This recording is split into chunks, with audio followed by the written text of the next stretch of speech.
May the peace of the Lord be with you all. As we bring to you the readings of today's Holy Mass, come, let us now listen to the Word of God.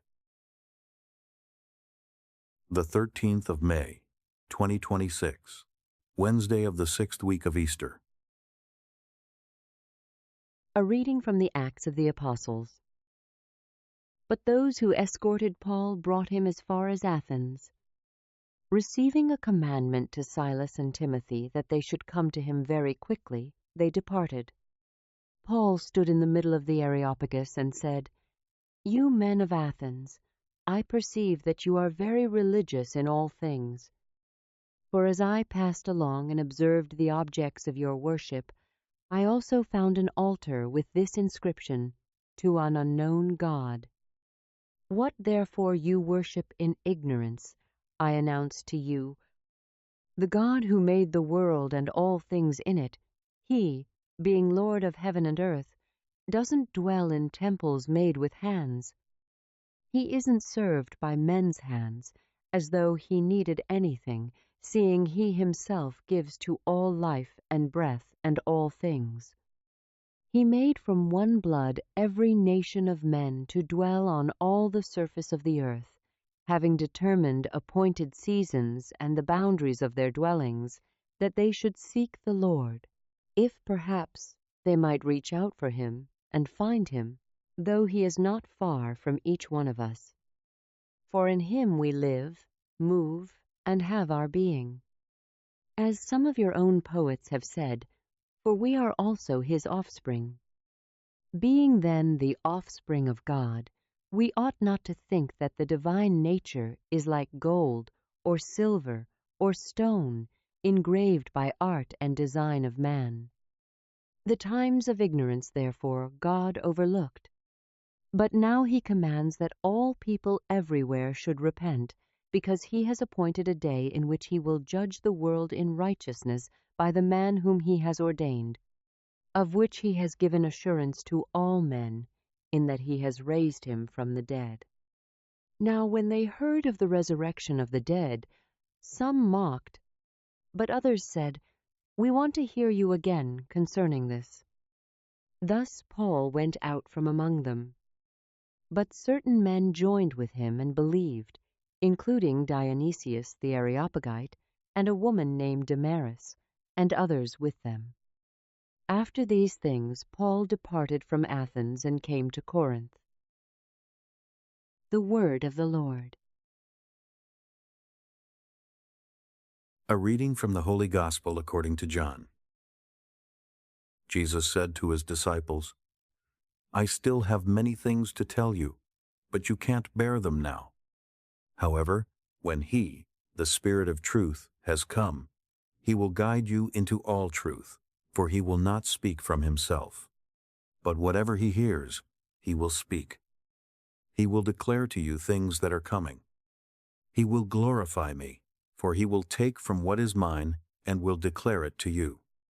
All things that the Father has are mine. Therefore I said that He takes of mine and will declare it to you." The Gospel of the Lord. Gospel Reflection. In today's Gospel, Jesus speaks to His disciples with great tenderness. "I still have many things to say to you, but you cannot bear them now." These words reveal something very beautiful about the heart of Jesus. He knows His disciples. He knows that their hearts are still fragile, their understanding still limited, and their faith still growing step by step. There are many things He desires to say, many mysteries He desires to reveal, many truths He desires to entrust to them. Yet He does not force them to understand everything at once. He does not place upon them a burden greater than they can bear. He respects the pace of their growth. This is how God educates the human heart. God is not hurried in the way we are often hurried. He does not force the mind, impose love, or compel the soul to grow by pressure. He patiently leads, gradually opens the heart, gradually gives light, and gradually makes the human person capable of receiving the truth. For the truth of God is not merely something to be understood by the intellect. It is a mystery to be received with one's whole life. Jesus knows that the disciples need time, but even more, they need the Holy Spirit. Therefore, as he prepares to return to the Father, he accepts that his work of forming them is not yet complete. He does not keep them forever attached to his visible presence. He does not want them to depend only on what their eyes can see and their ears can hear. He departs so that the Holy Spirit may come, and through the Spirit, the disciples will be led into a deeper understanding of him. Jesus had already said, "The Advocate, the Holy Spirit, whom the Father will send in my name, will teach you all things." And in today's Gospel, he adds, "When the Spirit of truth comes, he will guide you into all the truth." The Holy Spirit does not come to replace Jesus, but to lead the disciples more deeply into the mystery of Jesus. He does not bring another gospel, but makes the gospel of Christ shine more clearly in the heart of the church. He does not speak something foreign to the words of Jesus, but helps the disciples understand what they were not yet able to bear, remember what they had heard, and live what they had received. Jesus has revealed to the disciples the truth about the Father, the truth about himself, and the truth about the human person. But in order to enter into the fullness of that truth, the disciples must be guided by the Holy Spirit. The truth about God cannot be grasped in a single day. The truth of the cross and the resurrection cannot be fully understood by reasoning alone. The truth of self-giving love cannot be received unless the heart is transformed. Therefore, the Spirit is needed, the one who quietly enlightens from within, so that what Jesus has spoken may gradually become life in the heart of the believer. Here we see something very profound. Jesus does not seek his own glory. He is willing to depart so that the Holy Spirit may come. He does not possess the disciples for himself in a closed or possessive way, but entrusts them to the work of the Spirit. And the Holy Spirit likewise does not seek his own glory. He comes to bear witness to Jesus, to glorify Jesus, to lead humanity to Jesus, and through Jesus, to the Father. At this point, the Gospel opens for us a beautiful glimpse into the mystery of the Most Holy Trinity. In God, no divine person lives for himself, keeps himself for himself, or seeks glory apart from the others. The Father gives all things to the Son. The Son receives all from the Father and directs everything back to the Father. The Holy Spirit is the love who unites the Father and the Son, and who draws us into that love. The Father keeps nothing selfishly for himself. Jesus says, "Everything that the Father has is mine." The Father is the overflowing source. The Son is Son because he receives everything from the Father in love and responds to the Father with perfect, obedient love. The Holy Spirit does not separate himself in order to be recognized apart, but quietly makes the Son known, makes the Father loved, and draws human beings into divine communion. When we contemplate the life of the Most Holy Trinity, we see a mystery of perfect communion. The three divine persons are not isolated, not in competition, not possessive. Each person is fully himself in relation to the other two. Each person lives in giving, receiving, and communion. In God, love does not destroy identity. It brings each person into perfect fullness. Giving does not make one poor. It makes life overflow. Self-gift does not diminish. It opens into complete joy. This is very different from the logic of the world. The world often believes that to be oneself means to assert oneself, to possess, to rise above others, to guard one's own power and glory. But in the Most Holy Trinity, we see the opposite truth. Living for another does not make us lose ourselves. Love does not make us smaller. Humility does not make us less valuable. Giving does not empty us. It is precisely by living in love that the human person becomes truly himself.